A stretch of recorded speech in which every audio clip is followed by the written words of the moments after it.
Bonjour à toutes et à tous. Je voulais revenir avec vous à travers cette vidéo, en cette fin de session parlementaire, sur les événements marquants de cette année parlementaire, avec notamment la réforme des retraites, la mobilisation contre la réforme des retraites, qui a mis en exergue une crise politique, démocratique et institutionnelle majeure. Mais surtout, je voulais aussi vous partager une petite réponse, mais une réponse importante quand même à cette crise démocratique, à travers une réforme que j'ai proposée. J'ai déposé une proposition de loi constitutionnelle pour faciliter le déclenchement du référendum d'initiative partagée, afin de réellement vous donner la possibilité d'avoir la parole, que ce soit sur un texte concernant la réforme des retraites, sur la fiscalité ou tout autre, pour que vous puissiez, vous aussi, initier des référendums.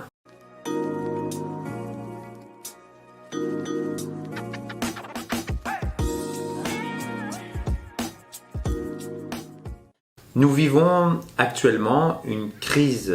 démocratique et institutionnelle en France. Alors, cette crise démocratique, elle n'est pas due qu'à la réforme des retraites. La réforme des retraites et la manière, la pratique du pouvoir du président de la République Emmanuel Macron a mis finalement en exergue la brutalité contenue au sein même du texte de la Constitution de la Ve République. C'est-à-dire que, comme vous avez pu le constater, une réforme massivement rejetée par les Françaises et les Français a été imposée de force par le gouvernement et le président de la République, à travers tout un tas d'artifices juridiques qui effectivement existent dans la Constitution, mais qui imposent un véritable coup de force qui n'est pas démocratique, puisqu'il n'y a pas de délibération réelle collective, puisque j'ai pu moi-même le constater ici au Sénat, où tout un tas d'articles différents de la Constitution a été utilisé pour faire voter à marche forcée. Et pire que ça, pour ne pas faire voter l'Assemblée nationale qui est justement la chambre qui est élue directement par le peuple, n'a jamais eu l'occasion de pouvoir voter directement sur un texte, puisqu'a été utilisé le célébrissime 49-3, qui permet d'imposer un texte sans vote du Parlement. Après, il y a la possibilité de mettre en place une motion de censure, qu'on appelle, qui n'a pas fonctionné, mais il n'y a pas eu finalement réellement de la part de l'Assemblée nationale à aucun moment un texte qui valide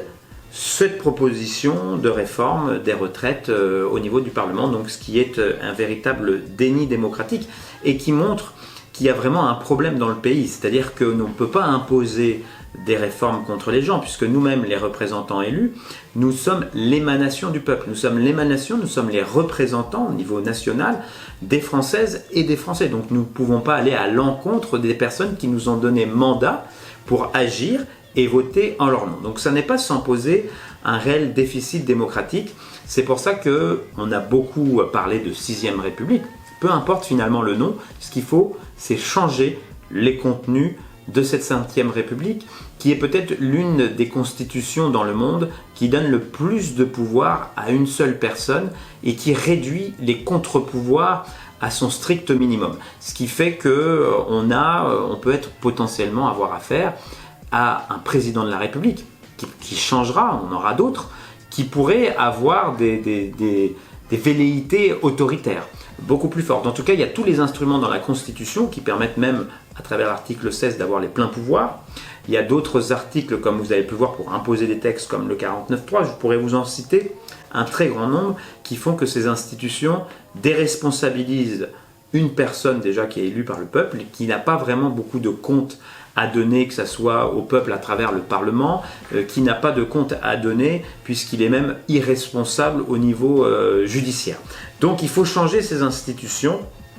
et moi j'ai déjà fait une proposition à travers mon groupe politique pour changer une des dispositions de la Constitution, justement pour redonner le pouvoir et la parole au peuple à travers le référendum d'initiative partagée. Qu'est-ce que c'est que le référendum d'initiative partagée ? Le référendum d'initiative partagée, c'est une disposition qui a été introduite dans la Constitution en 2008. Il y a une réforme constitutionnelle sous Nicolas Sarkozy qui l'a introduite. Mais quand on regarde plus en détail exactement comment déclencher ce référendum d'initiative partagée, on s'aperçoit en fait qu'il y a eu tout un tas de verrous qui ont été mis en place pour faire en sorte que finalement ça n'ait jamais lieu.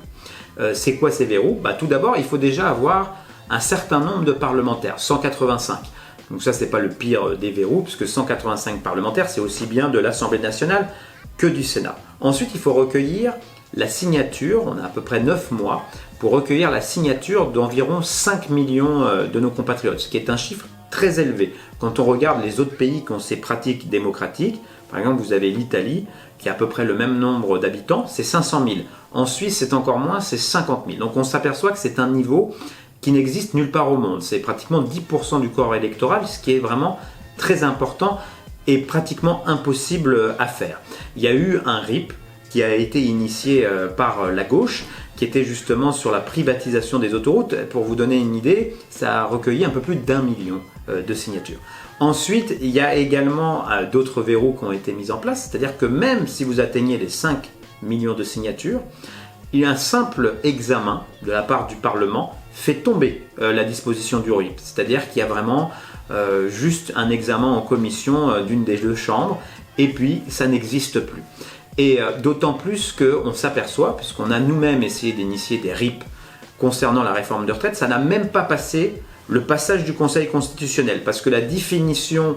est beaucoup trop restrictive au niveau de la Constitution, c'est à travers l'article 11 de la Constitution, et je propose également d'élargir le champ du RIP également à la fiscalité, et d'enlever la notion de réforme qui fait tomber pratiquement toutes les propositions de RIP.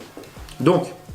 ma proposition justement pour réformer et assouplir et permettre réellement la réalisation de ce RIP, elle est sur plusieurs points. Déjà, j'abaisse le niveau requis de parlementaires, non plus à 180, à 185, mais à 92, donc la moitié. 92 parlementaires, et j'abaisse également le seuil de signature des citoyens et citoyennes pour pouvoir le déclencher, c'est-à-dire 1 million, on passe de 5 millions à 1 million. Et je permets d'inverser. Étant donné que c'est un référendum d'initiative partagée, il faut que l'initiative ne vienne pas forcément que des parlementaires, mais ça peut être vous, en tant que citoyenne et citoyenne, qui ayez la possibilité, sur un sujet majeur, qui respecte l'article 11 de la Constitution, de dire il faut un référendum d'initiative partagée. Par exemple, vous ne supportez pas les super profits, les grands patrons qui se gavent, il faut que vous ayez la possibilité de lancer un RIP. Et à partir d'1 million de signatures, et ensuite l'approbation de 92 parlementaires, ça lancerait le processus et je supprime la notion d'examen du Parlement par un rejet, c'est-à-dire qu'il faudrait qu'il y ait un véritable rejet pour qu'il n'ait pas lieu, et qui permettrait cette respiration démocratique qui permettrait justement une véritable collaboration au niveau du travail législatif et de contrôle aussi de la part des citoyens qui auront la possibilité de mettre dans le débat des sujets en lien avec les parlementaires et inversement pour pouvoir redonner justement la parole aux citoyens et permettre une démocratie justement un peu plus directe, un peu plus une respiration démocratique, ne pas avoir une défiance vis-à-vis des citoyennes et citoyennes, puisque nous n'en sommes que les représentants finalement, mais de pouvoir collaborer et travailler ensemble pour permettre de légiférer. C'est une des dispositions que j'ai déposées et que je défendrai au cours de toute l'année prochaine, de cette année et l'année prochaine, au Parlement, pour permettre justement une première réforme de nos institutions à travers un véritable référendum d'initiative partagée avec vous.